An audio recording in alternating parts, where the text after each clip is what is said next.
evaluar la resurrección de Jesús. Yo estoy seguro que la inmensa mayoría de ustedes como católicos o cristianos, este es un tema que no han tenido, no se les ha pasado por la mente cuestionarlo. Lo han aceptado, lo hemos aceptado como un dogma de fe.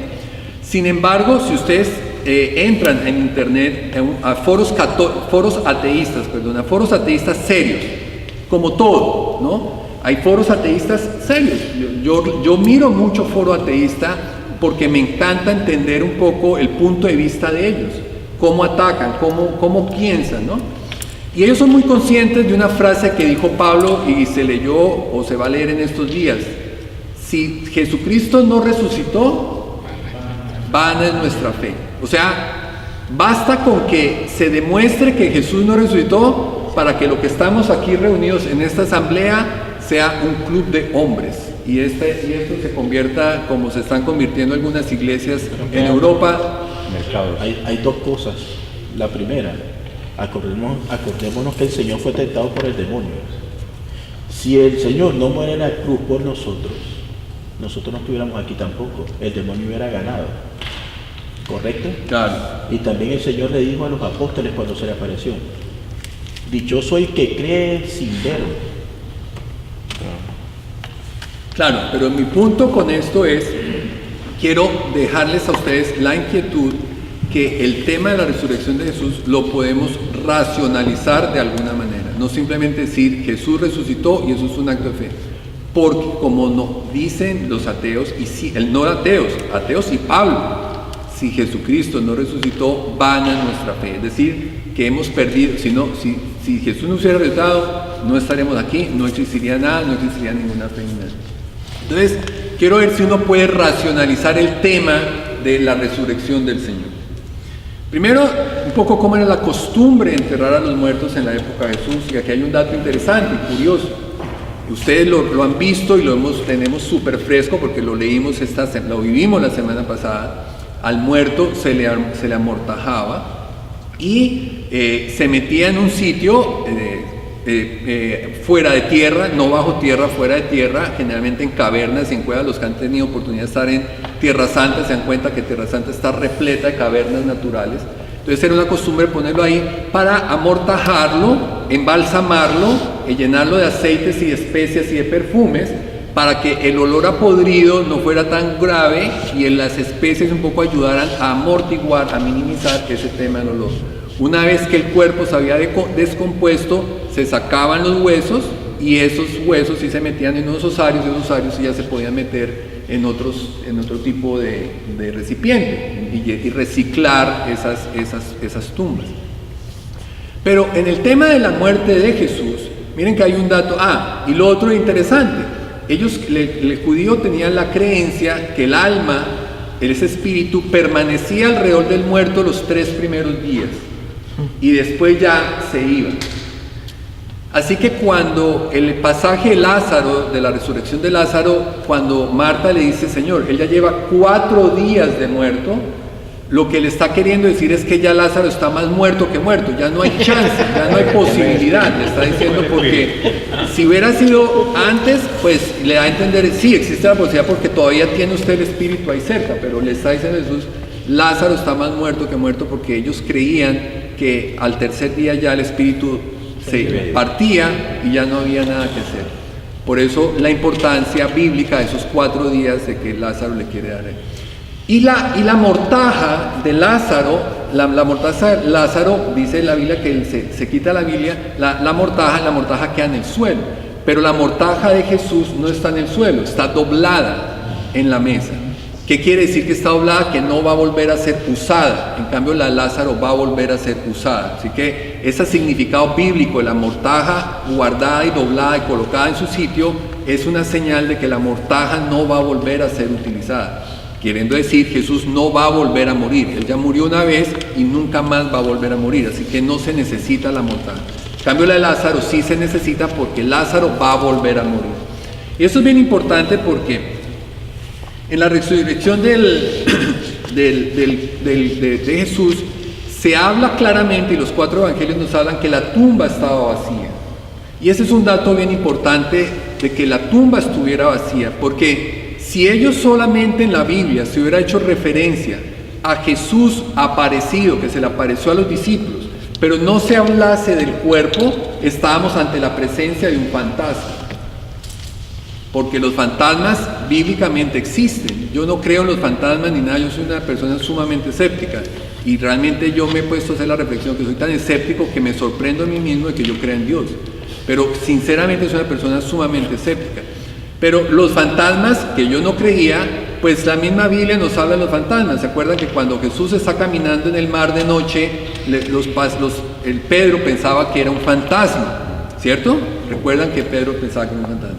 Así que si tenemos a Jesús que se le aparece a los discípulos, pero no tenemos una referencia de que el cuerpo haya desaparecido de la tumba, estaríamos ante la presencia de un fantasma. Sin embargo, des en cuenta que en varios pasajes de la resurrección de Jesús, que nos cuenta los evangelios, nos hablan de seis apariciones, en ellos Él pide comida. Se pide comida. ¿Se acuerdan que Él llega y les dice, tengo hambre, denme de comer, o venga, comamos? Porque imagínense, el hombre tenía un hambre ni la tenaz, después de todo lo que pasó y todo, se aparece a los discípulos al tercer día y tiene hambre. ¿Qué quiere decir con eso? Que soy cuerpo, que tengo cuerpo y alma. O sea, está un cuerpo material que necesita pescado. Él pidió pescado y pan y vino seguramente, o no sé qué más pidió para bajar el pescado. Pero queda claro que Él vuelve a su humanidad, su cuerpo está resucitado. Entonces, esos son datos bien interesantes que tenemos que tener. Así que no estamos hablando de un fantasma por dos razones. Uno, porque come, y dos, porque el cuerpo no está en la tumba. Así que estamos hablando de una resurrección.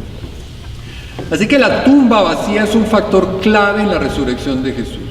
Y la tumba está vacía. Para que la tumba esté vacía podríamos hablar de tres posibilidades. O se lo robaron el cuerpo los amigos de Jesús, o se robaron el cuerpo los enemigos de Jesús, o que Jesús resucitó. Que se lo hubieran robado los enemigos de Jesús, pues no tendría sentido, porque los enemigos, su objetivo sería destruir el legado de Jesús. Entonces, en ese sermón que leímos, creo que ayer o hoy, de Pedro, ante 5,000 que se le convirtieron, 3,000 en ese discurso, ¿cierto? Creo que fue hoy o ayer, en la misa de ayer o de hoy. Si Pedro estaba diciéndole a la gente, mire, Jesús resucitó y todo el cuento, y la gente le convirtiera, pues sus enemigos, ¿qué hacen? Cogen el cadáver de Jesús, se lo tiran ahí a la plaza pública y desmienten a Pedro, si ellos tuvieran el cadáver de Jesús. Así que para ellos desmentir el cristianismo hubiera sido sumamente fácil. Se bastaba con tirar el cadáver de Jesús en la plaza pública y dijeran, miren, dejen de hablar mentiras, ahí ustedes tienen al que ustedes dicen resucitado. Así que los enemigos, que fue la versión perdón, no es la versión, la de los amigos. Entonces, que los enemigos se lo hubieran robado no tiene sentido porque lo hubieran utilizado, lo hubieran manipulado precisamente para su objetivo. Que los amigos de Jesús se lo hubieran robado, como dice la versión de Mateo, que fueron cuando resucitaron los sacerdotes, los guardias fueron los sacerdotes, le dieron una plata a los guardias y le dijeron, diga, ustedes tienen que decir que los discípulos entraron anoche, les dieron un par de coñetes en la cara, los noquearon y se robaron el cadáver. Eso es lo que ustedes tienen que decir. Y dice Mateo, esa es la versión que existe hasta la fecha. Cuando Mateo escribe su evangelio, en el año 60, 65 después de Cristo. Se seguía contando esa historia. O sea, cuando Mateo escribe eso, 35 años después de la muerte de Jesús, ya la historia lleva 35 años en el ambiente. Pero si los amigos de Jesús se lo hubieran robado, tampoco tiene sentido por varias razones. Número uno, ellos estaban asustados, paniqueados, como decimos en Colombia, de que salieran. Ellos se quedaron encerrados en su casa, no quisieron salir por miedo a que los volvieran a coger y les corriera la suerte que corrió Jesús, y que los mataran, los crucificaran y todo. Tenían miedo. ¿De dónde hubieran sacado fuerzas? Que el viernes no tuvieron, se salieron corriendo y despavoridos el viernes, pero ahora sí el sábado tienen fuerza de salir a la calle públicamente, que todo el mundo lo vea, a la tumba a robarse el cuerpo. No tiene sentido. Y segundo, si se lo hubieran robado, ¿dónde está ese cadáver? ¿Qué hubieran hecho con ese cadáver? Independiente que la gente creyera que Jesús era el Hijo de Dios o no, independiente de eso, Jesús fue un tipazo que la gente siguió. La gente siempre, ustedes van a ver a Jesús siempre rodeado de una gran cantidad de personas. Tuvo muchísimos admiradores. Vemos a María Magdalena diciéndole al jardinero, que pensaba que era jardinero, ¿dónde pusieron a mi cadáver? Dime dónde lo tienen y yo voy y lo cojo. Así que un secreto como el cadáver de Jesús no se hubiera podido haber mantenido por mucho tiempo. Sabemos hoy, en el año 2018, dónde está enterrado Mahoma, dónde está enterrado Buda, dónde están enterrados los grandes, los faraones, dónde están enterrados. ¿Dónde estaría el cadáver de Jesús? Sería el centro de peregrinación más grande del planeta Tierra. La misma madre de Jesús, ¿dónde está la madre? ¿Dónde está el cuerpo de María? Sería el centro de peregrinación más grande del mundo. Sabemos dónde está enterrado la gran mayoría de los discípulos, dónde están enterrados, y son centros de peregrinaciones. Así que no tiene sentido que los discípulos los amigos de Jesús, hubieran robado el cadáver. Así que queda la tercera posibilidad, que fue que él efectivamente resucitó. Pero pongámosle más sentido a la cosa. ¿A quién le revela Jesús? ¿A quién se le revela a Jesús la noticia de la resurrección? Se le revela a una mujer, a las mujeres.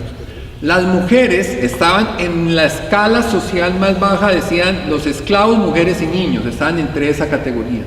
La mujer, en la tradición judía, no podía ser válida su testimonio bajo ningún concepto.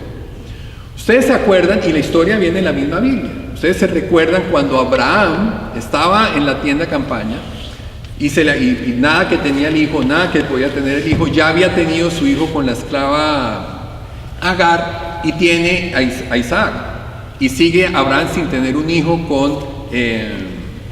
con Sara. Entonces le dice Jesús, dice la Biblia, que estando en un campamento se aparece el Espíritu de Dios, el ángel del Señor, que el ángel del Señor en el Antiguo Testamento es Dios, con dos ángeles, y se sientan y le dice que tienen hambre. Entonces Abraham le manda a su esposa, a Sara, a que le haga comida para ellos. Entonces ella está en la tienda de campaña.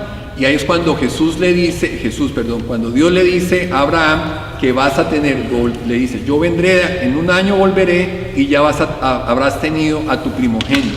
Entonces cuando sale Sara, sale sonriéndose y le pregunta a Dios a Sara, ¿escuchaste lo que yo le dije a Abraham? Y ella le dice que no.